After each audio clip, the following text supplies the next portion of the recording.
Hello, everyone, and a very warm welcome to Don't Get a Therapist Yet. Today, we're talking about intrusive thoughts, those sudden, unwanted ideas, images, or even urges that pop into your mind and make you think, why on earth did I just think that? So, if you've ever had a thought that shocked you or didn't fit your values, you're not broken and you're definitely not alone. By the end of this episode, you'll know what intrusive thoughts are, why they feel so sticky, and evidence-based ways to manage them using tools from cognitive behavior therapy, acceptance commitment therapy, compassion focus therapy, mindfulness, and dialectic behavioral therapy. So, what are intrusive thoughts? Intrusive thoughts are unwanted, distressing mental events, words, pictures, or urges that arrive uninvited. They're usually ego-dystonic. And what that means is they clash with your values and the kind of person you are. Common themes include thoughts about harm, contamination, thoughts that go against your sexuality, blasphemy, relationships, health, or a common one is, what if I lose control?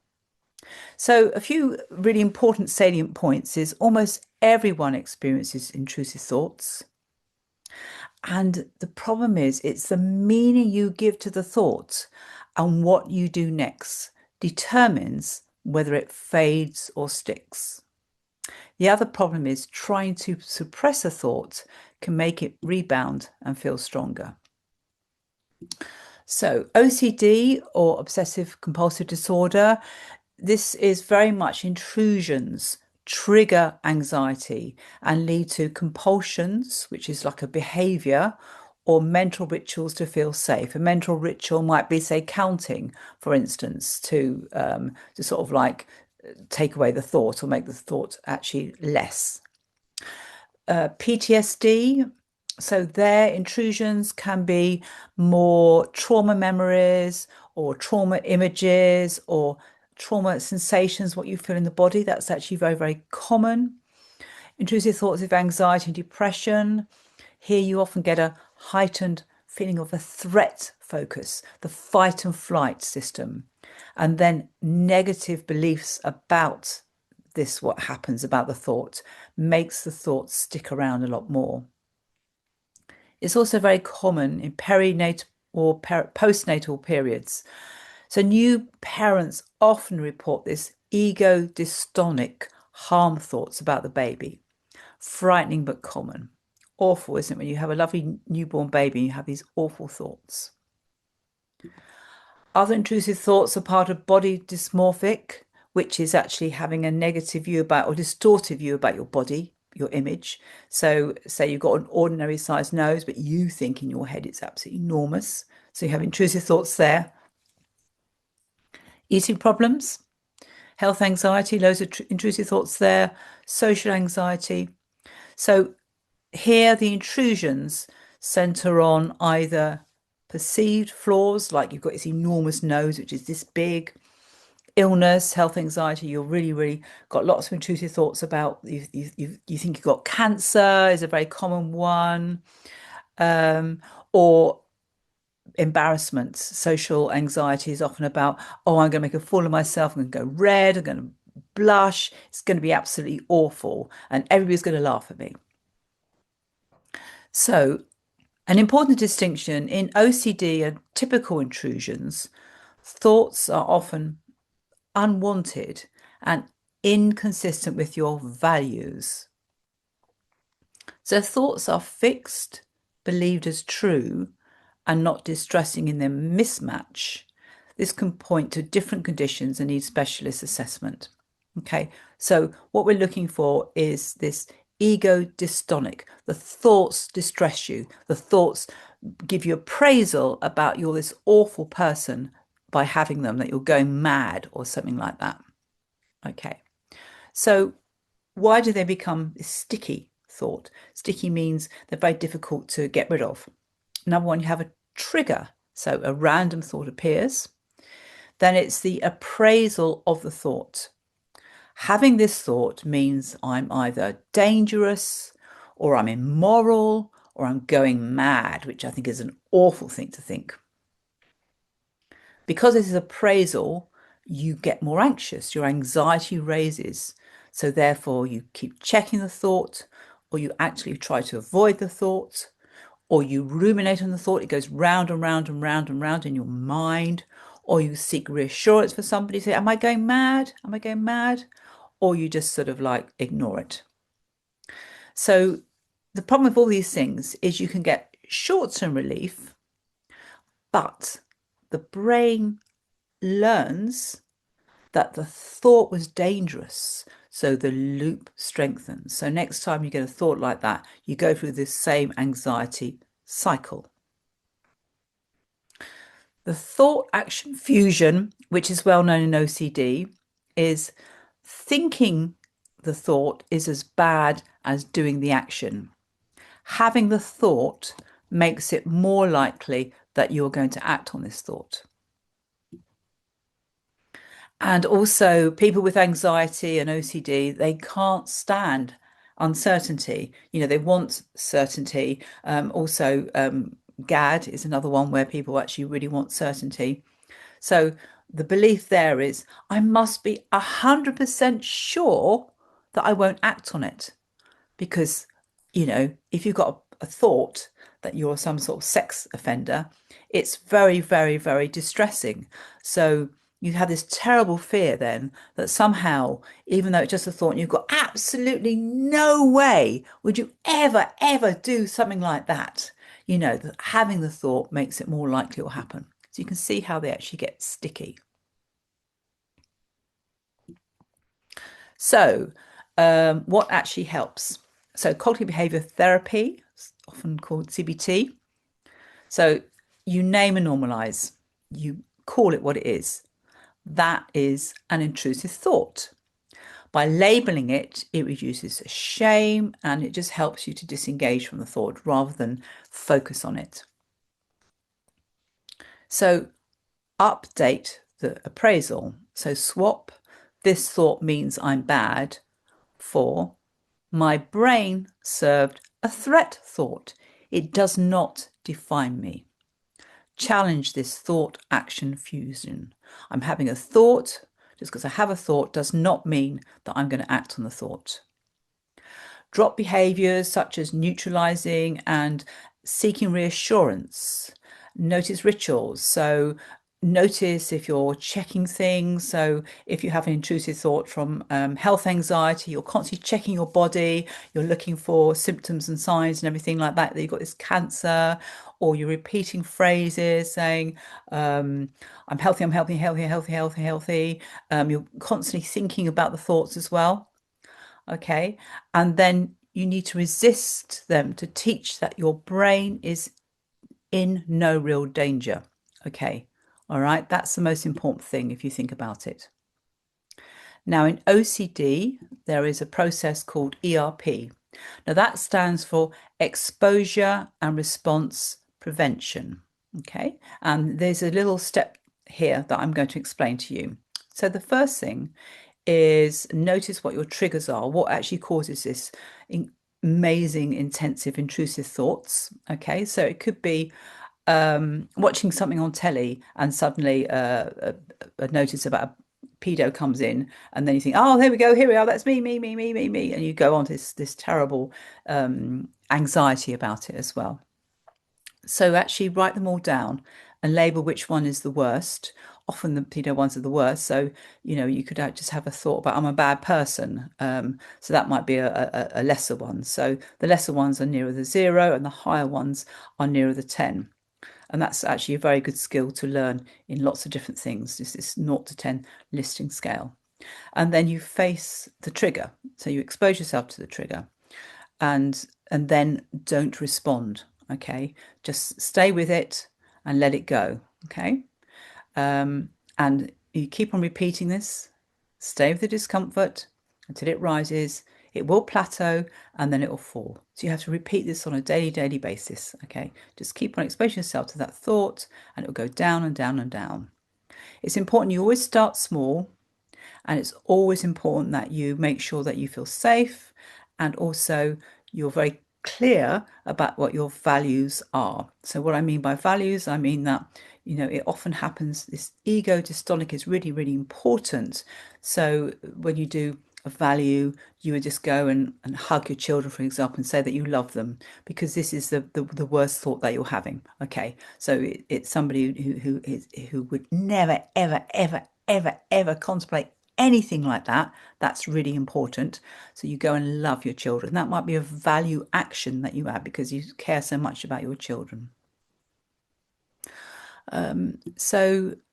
Acceptance and commitment therapy have got some really, really good ideas on this.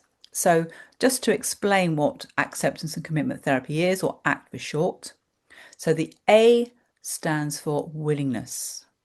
You actually just make space for the thought and feeling rather than fighting it. Anxiety can be present, but you can still focus on what matters. So a really good technique is called diffusion. And the thought comes along, you just say, oh, hello, I'm just noting as I'm having a thought. Okay. Um, this one is you can sort of like, you can change the thought by singing it or putting it in a silly voice. Okay. So it's really good fun. So you start saying, hi, hello, hello, I'm having an intrusive thought. I'm a bad person. La, la, la, la, la. And it makes it lighter. It makes it fun. You can just sort of laugh at the thought rather than actually take it seriously. You can also use a visualization exercise, and one of my favorites is putting the thought on a leaf on a stream. And if you want more information about that, I have very many meditations that you can do on my website, wendycastelino.com. So you can actually practice these, and it's such a lovely one to do as well. I think the other thing you can do is, as I mentioned earlier, this idea of values and committed action. So, what is important to you? So, say if you're a parent, I want to be kind to my children, I want to be a good parent, I want to be creative as well. So, the idea is then, if you're having the thought, you go and do an action that takes you away from the thought. It's not really distraction, it's moving towards the life that you want to live. And the example I gave earlier is you go and just love your children, give them a big hug or everything like that.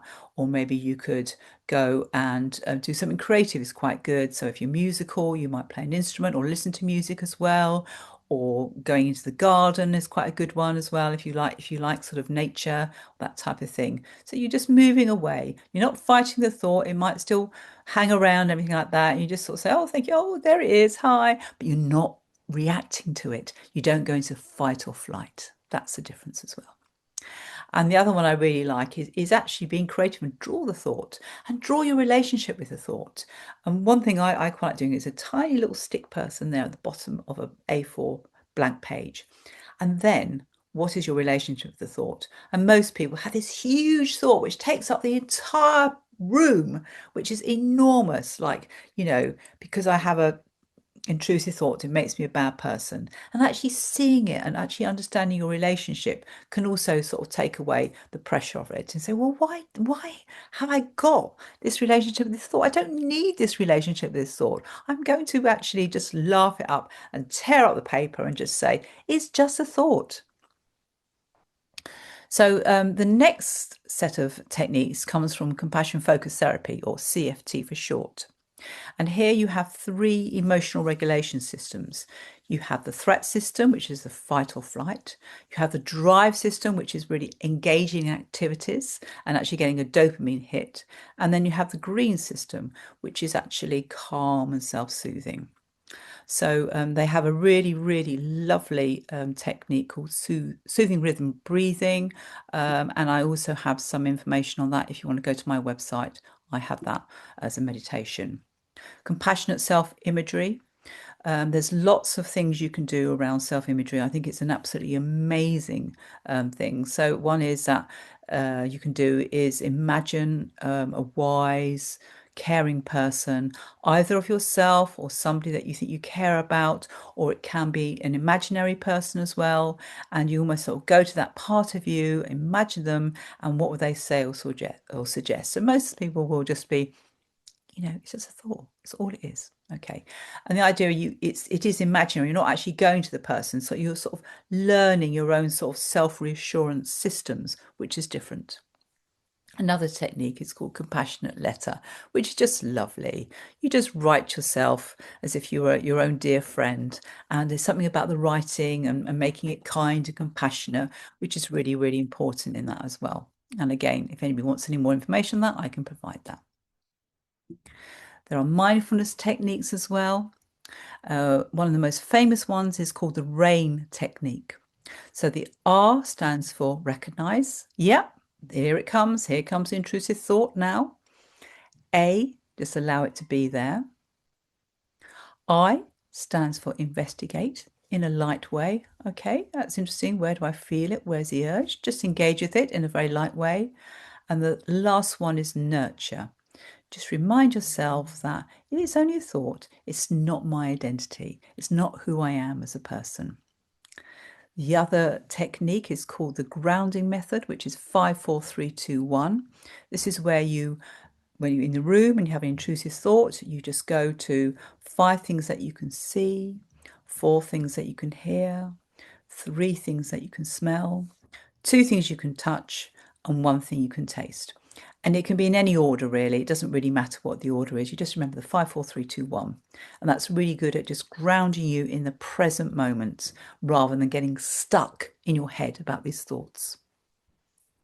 Another great metaphor from mindfulness is urge surfing. And this is where you almost see the thought as like surfing the wave. So it comes up high, and then down it goes again as well. You're just surfing the actual thought. You're not engaging it, you're just surfing it. Okay. And then some techniques from DBT, which is dialectical behavioral therapy.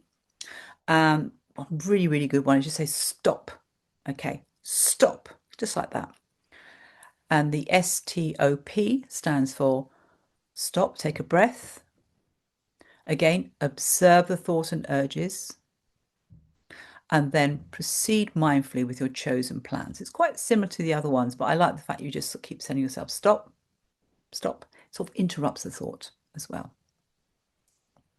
Another one from DBT is called TIP, and this means temperature. So you try to sort of almost shock the body out of that sort of fight or flight. And so cold water on the face or an ice pack, just be very careful and make sure it's nice and safe. And then just do intense exercise. So 20 to 60 seconds of star jumps or brisk stairs, obviously, if you can. Obviously thing to say, but I think it's important. And then paced breathing. So just focus on your breathing, 6 breaths a minute. And then just do progressive muscle relaxation. So you just go through the tense, release, major muscle groups. So you just start your hands, tense, release. Then you do your arms, tense, release. Your shoulders, your stomach, your bottom, your legs, your ankles, and then your face and your neck as well. The face is really good if you just really just stretch it all out. I'm going to show you now.